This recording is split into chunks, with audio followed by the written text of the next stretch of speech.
Bonjour à tous et bienvenue à ce webinaire de lancement de l'appel à projet réemploi ReFashion. Je m'appelle Adèle Rink, je suis la responsable réemploi réutilisation de ReFashion et je suis aujourd'hui accompagnée de Marthe et de Lucille. Lucille Rébillard, je suis chef de projet au sein de l'équipe Perma Circulaire et donc j'appuie Adèle sur le déploiement du dispositif financier de l'appel à projet réemploi. Et donc je suis ravie d'être avec vous aujourd'hui. Bonjour à tous, Marthe Desfontaines, je suis chef de projet junior du pôle Perma Circulaire. J'ai rejoint l'équipe en fin d'année et je suis principalement en charge du suivi des appels à projets. Donc aujourd'hui, cet échange, l'idée c'est vraiment de vous reposer un petit peu le contexte pour ceux qui ne connaîtraient pas l'éco-organisme. Et ensuite, on va aller dans le cœur du sujet qui est donc quel est le cadre de l'appel à projet réemploi 2025, quelles sont les conditions d'éligibilité qui vous permettront d'accéder à cet appel à projet, comment candidater et bien sûr les prochaines étapes. Donc, ReFashion, nous sommes l'éco-organisme de la filière des textiles d'habillement, linge de maison et chaussures. On existe depuis plus d'une quinzaine d'années et on est agréé par les ministères de l'économie et de la transition écologique. Et notre mission, notre vocation, c'est vraiment d'accompagner tous les acteurs de la chaîne de valeur sur le textile et l'habillement, depuis la conception jusqu'à la fin de vie du produit et idéalement sa réintégration dans de nouveaux produits pour aller dans des logiques d'économie circulaire.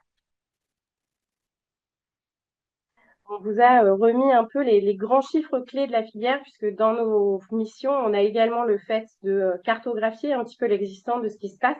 Donc, on a une vue très précise sur ce qui est mis en marché par les marques et fabricants importateurs de textiles, d'habillement, linge de maison et chaussures. Donc, chaque année, c'est 833 000 tonnes. Ça représente plus de 3,2 milliards de pièces. Faut vous dire que chaque minute, c'est 6 000 pièces qui sont mises sur le marché français. On en collecte du coup un peu plus de 30%. Tout ça, c'est des chiffres 2023 qui sont disponibles sur notre site dans le rapport d'activité de ReFashion. Et donc, on en trie 188 000 tonnes, donc 15% en Europe et 85% en France. Et voici du coup les taux de revalorisation de ce tri, donc avec un peu moins de 60% qui va être réutilisé, donc en France et à l'export. 32,5% qui va être recyclé.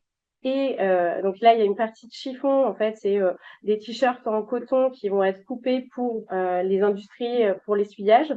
Et on a tout ce qui va être effilochage, défibrage, qui va permettre d'être réintégré dans de nouveaux produits. On a 8,3% de CFR, 0,5% du coup qui va être incinéré, mais on va récupérer la valeur énergétique de cette incinération, et 0,15% qui, pour le coup, n'est pas du tout en fait revalorisé.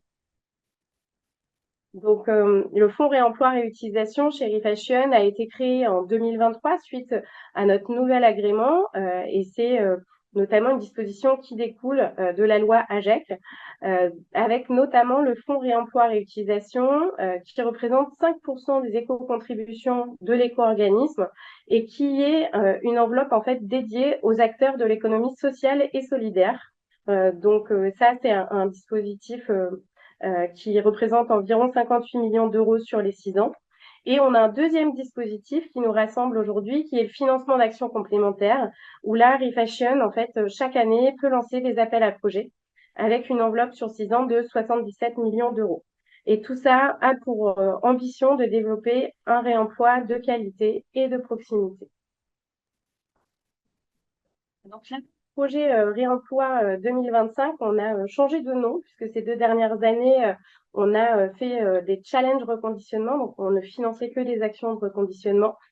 Et cette année, on a un peu ouvert le scope avec un nouveau format, avec plus d'actions qui vont être financées, avec un modèle où on va condenser le financement d'actions qui seront réalisées en 2025 et un objectif entre guillemets, un challenge qu'on s'est un peu fixé d'essayer de simplifier le côté administratif avec en fait le règlement intérieur et la lettre où on vous annoncera que vous êtes lauréat qui feront office de contrat et donc vous n'aurez pas à re-signer de contrat.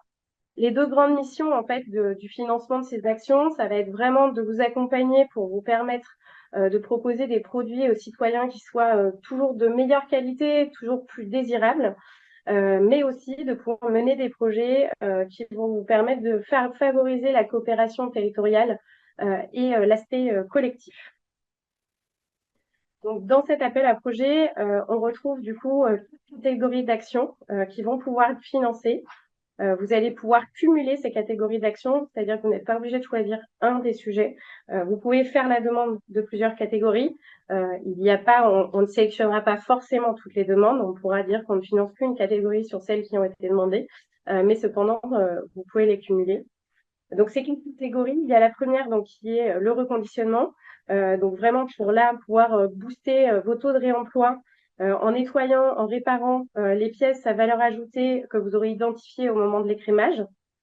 Vous avez un deuxième point sur le stockage préservant. Donc là, l'objectif, c'est vraiment de développer des solutions en fait de stockage préservant pour des articles qui sont préparés pour le réemploi à l'échelle d'un territoire et d'un projet collectif. L'idée, c'est qu'on ait minimum 3 structures, donc avec 3 tirets différents sur un territoire local qui vont pouvoir en fait trouver des solutions de stockage préservant. Ensuite, on a le troisième point qui est la vente digitale. Donc là, l'objectif, c'est vraiment d'équiper les acteurs pour leur permettre de développer leur vente en ligne et ou l'omnicanalité si c'est un sujet qui les intéresse, donc vendre le même produit en magasin et en ligne, notamment grâce aux plateformes existantes. Sur ce volet-là, on ne financera pas la création de sites web from Nihilo. Et enfin, donc, on a le quatrième point qui est la coopération territoriale, où là, vraiment, l'ambition, c'est de pouvoir financer des actions d'ingénierie et de coopération territoriale afin de développer une offre de réemploi de proximité. Donc, on va rentrer un peu dans le cœur des dépenses éligibles sous ces 4 typologies d'actions qu'on va financer, sachant que, donc là, on vous a mis une petite liste, mais vous avez l'intégralité des dépenses qui est bien explicitée dans le règlement intérieur. Donc, sur le reconditionnement, à chaque fois, on a un montant maximal alloué par typologie d'action. Donc là, sur le reconditionnement, les demandes peuvent aller jusqu'à 100 000 euros. Jusqu'à 100 000 euros maximum. Donc, vous allez pouvoir acheter du matériel, mettre un peu de temps de travail interne et ou faire un peu de sous-traitance pour vos besoins de reconditionnement. Ensuite, sur le stockage préservant, donc là, le montant maximal, il est de 75 000 euros. Donc là, ça peut être des études de faisabilité pour pouvoir bien analyser les besoins, les évaluations des capacités, des systèmes informatiques dont vous allez avoir besoin, des logiciels de gestion, du matériel pur, des outils de manutention, des équipements de stockage, etc. Sachant que sur la sous-traitance, pour l'intégralité des dispositifs, on a capé la sous-traitance à 20% maximale du montant global. Ensuite, du coup, sur la vente digitale, donc là, c'est principalement de l'équipement studio photo, de l'abonnement en fait de vente pour pouvoir en fait vendre vos produits sur des plateformes, de la formation à la vente digitale, un petit peu de sous-traitance. Et pour les plateformes déjà existantes, donc les sites de réemploi digital en ligne qui ont plus d'1 million d'articles référencés, on peut financer du référencement et de l'amélioration de design utilisateur sur ces plateformes-là. Et enfin, donc sur la coopération territoriale, là, on va pouvoir financer des études d'opportunité ou de faisabilité, de l'ingénierie de concertation et de la sous-traitance. Donc, les modalités financières, donc on va financer les projets à partir de 10 000 euros. Donc, ça veut dire que et on finance 50% du montant global du projet. Donc, ça veut dire que le plus petit projet qu'on va financer, il aura du coup 10 000 euros de refashion, mais ça veut dire que le projet, il est à hauteur de 20 000 euros au global. Sur la temporalité, du coup, comme je disais, c'est vraiment là l'idée, c'est de faire des choses qui aient lieu en 2025, pardon. Et donc l'objectif, c'est vraiment que ce soit réalisé entre le 1er janvier et le 15 octobre 2025, ce qui signifie que si vous avez fait des dépenses sur ces sujets depuis le 1er janvier, elles peuvent être considérées rétroactivement. Et donc, on va avoir plusieurs modalités de versement. Vous allez faire vos dossiers où vous allez nous compléter quelles sont les dépenses prévisionnelles que vous avez envie d'effectuer et les dépenses réalisées que vous avez déjà effectuées. Et selon ce qui va être sélectionné, au moment en fait de l'allocation des financements, on va pouvoir vous rembourser 100% du montant déjà réalisé et justifié. Et on viendra vous donner un acompte pour les dépenses prévisionnelles, donc qui sera de 50% si votre projet est inférieur ou égal à 30 000 euros, ou qui sera de 25% s'il est supérieur à ce montant. Et donc maintenant, je vais laisser du coup Lucille vous présenter les conditions d'éligibilité. Alors, pour être éligible à cet appel à projet, un des premiers critères, c'est de pouvoir justifier d'une activité de réemploi et de réutilisation, donc de textiles, d'habillement, linge de maison et chaussures, depuis au moins 12 mois. Donc, vous aurez une attestation sur l'honneur à nous fournir pour prouver de cette activité, qu'elle soit physique ou digitale, ou les deux. D'autre part, le réemploi doit porter sur le scope de Refashion, qui est donc les TLC, donc textile d'habillement, linge de chaussures, linge de maison et chaussures issus de la consommation des ménages, collectés sur le territoire français. Donc voilà, on pourra pas accepter des projets qui concernent d'autres produits que ceux-ci. Le projet doit avoir lieu sur le territoire français. Et également, il doit être porté par une seule entité. Donc, si vous candidatez pour soumettre un projet collectif avec des partenaires, il n'y aura qu'une seule entité qui sera considérée comme porteur de projet. Il faudra bien entendu déclarer les deux partenaires avec qui vous montez le projet, mais voilà, une seule entité sera considérée comme porteur de projet. Et enfin, il faut être conventionné chez Refashion pour si vous faites de la collecte et du tri, pardon, ou alors vous engagez à vous approvisionner auprès d'un DPAV ou d'un opérateur de tri qui est conventionné chez nous, chez Refashion. On va vous envoyer le lien pour que vous puissiez trouver la liste des opérateurs de tri et des points d'apport volontaires qui sont conventionnés chez Refashion cette année pour pouvoir les contacter et faire un partenariat avec eux. Et également, on va vous transmettre le lien vers la démarche de conventionnement et le service dédié pour envoyer votre demande. Donc c'est ce que je disais, si vous n'êtes pas encore conventionné, comme il s'agit d'un des critères d'éligibilité, vous avez deux solutions. Soit vous faites de la collecte et donc vous êtes éligible au conventionnement. Dans ce cas-là, il faut bien collecter tous les TLC, quel que soit leur état, et tout type de TLC, donc textile, linge de maison et chaussures. Et vous pourrez faire votre demande du coup au service dédié dont je vous parlais. On va vous mettre le lien dans le chat pour que vous puissiez commencer votre démarche. Si vous faites pas de collecte, vous n'êtes pas éligible au conventionnement. Du coup, vous devez conclure un partenariat avec un opérateur de collecte ou un opérateur de tri qui est conventionné chez nous. Et auquel cas, je vous l'ai dit tout à l'heure, vous pouvez aller voir la liste des opérateurs conventionnés chez nous et les contacter pour faire un partenariat avec eux. Et pour rappel, seuls les acteurs de l'économie sociale et solidaire peuvent faire de l'écrémage, c'est-à-dire prélever les pièces de meilleure qualité sur la collecte.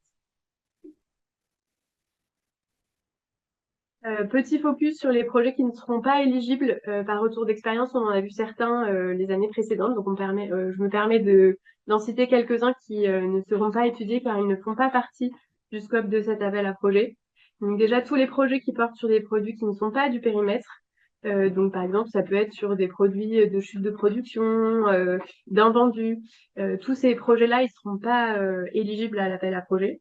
Également, tous les projets qui portent sur des activités d'upcycling, quand il y a transformation du textile, du linge de maison ou de la chaussure, avant qu'il soit remis en vente, ne seront pas éligibles à cet appel à projet. Les activités de location également ne sont pas éligibles. Les activités de collecte et de tri non plus. Donc, on ne va pas vous aider à déployer votre collecte ou votre tri grâce à cet appel à projet.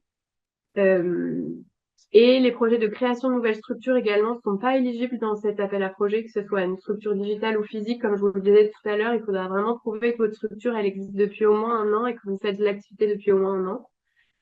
Et enfin, les projets de sensibilisation au grand public à travers des ateliers ou des événements ne sont pas non plus éligibles dans cet appel à projet. Donc ça, c'est vraiment les projets non éligibles sur lesquels voilà, votre dossier ne passera même pas en évaluation parce que ce n'est pas le cadre de cet appel à projet.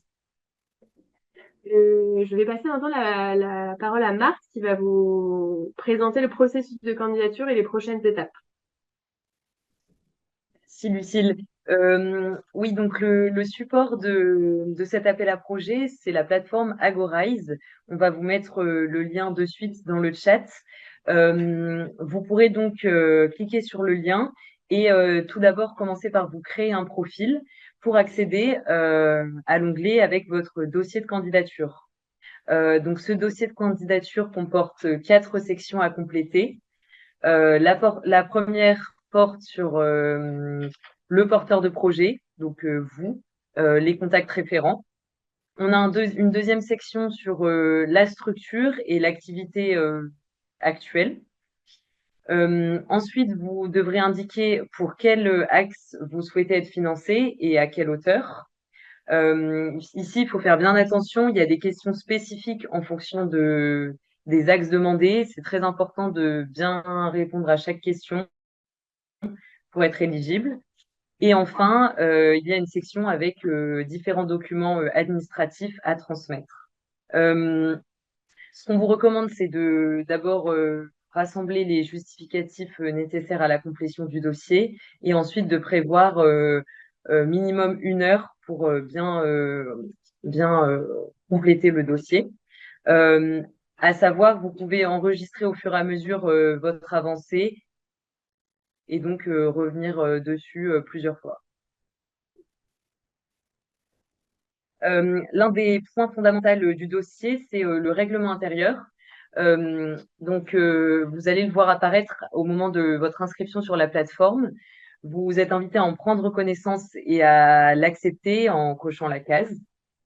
Et après avoir complété votre dossier, à l'endroit des pièces administratives, vous devrez télécharger le règlement intérieur, le signer, le dater et le recharger sur la plateforme. Contrairement aux années précédentes, ce règlement intérieur fait office de contrat si vous êtes sélectionné pour l'appel à projet.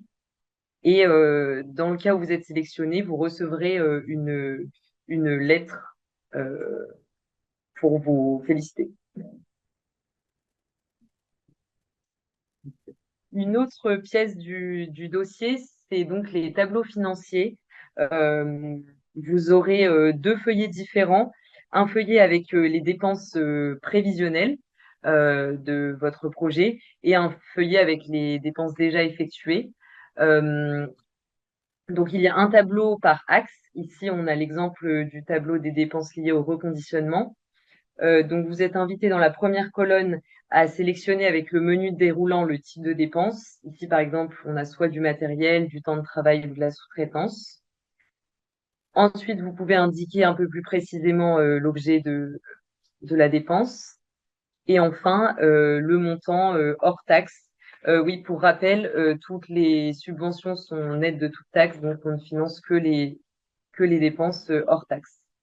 Voilà, et puis à la fin, vous voyez, ça calculera le récapitulatif du soutien de l'éco-organisme, en l'occurrence 50%. Donc, après avoir soumis votre dossier de candidature, on va entrer dans la phase de sélection. Tout d'abord, nous, on va avoir une phase où on va regarder l'éligibilité des dossiers. Est-ce que les dossiers sont complets? Donc, si vous n'êtes pas complet, ce sera pas éligible. Et ensuite, on va venir évaluer les dossiers. Cette évaluation se base donc sur 5 critères.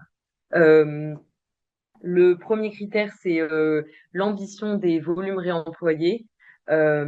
Ici, c'est important vraiment de nous exposer la situation actuelle de votre côté au niveau des tonnages réemployés et du taux de réemploi et de nous partager les ambitions sur les 3 années à venir, pareil en ce qui concerne les tonnages et le taux. Ensuite, on a le point sur la qualité technique et économique du porteur de projet.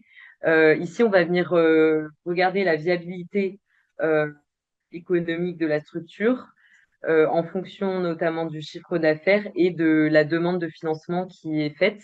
Est-ce que ça nous semble cohérent? Euh, il y a également la qualité du dossier, donc tout simplement si c'est clair, cohérent, structuré. Ce qu'on entend par critères de proximité, c'est en fait c'est est-ce que les acteurs travaillent dans un système local, plutôt national. En l'occurrence, ici, comme on l'a dit, sur la dimension collective et locale, on favorisera le local. Et enfin, les bénéfices sociaux, c'est la création de nouveaux emplois ou l'insertion sociale. Voilà pour ces critères.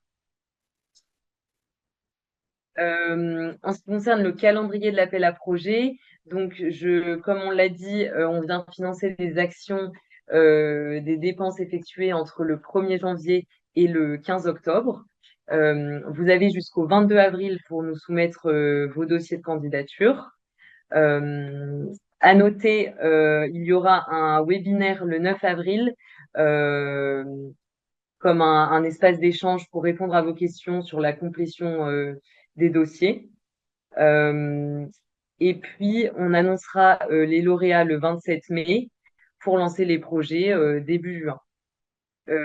Vous avez jusqu'au 15 octobre pour nous envoyer vos dépenses, et ce qui nous laissera la fin d'année pour vérifier et valider les justificatifs afin de solder les montants avant la fin décembre.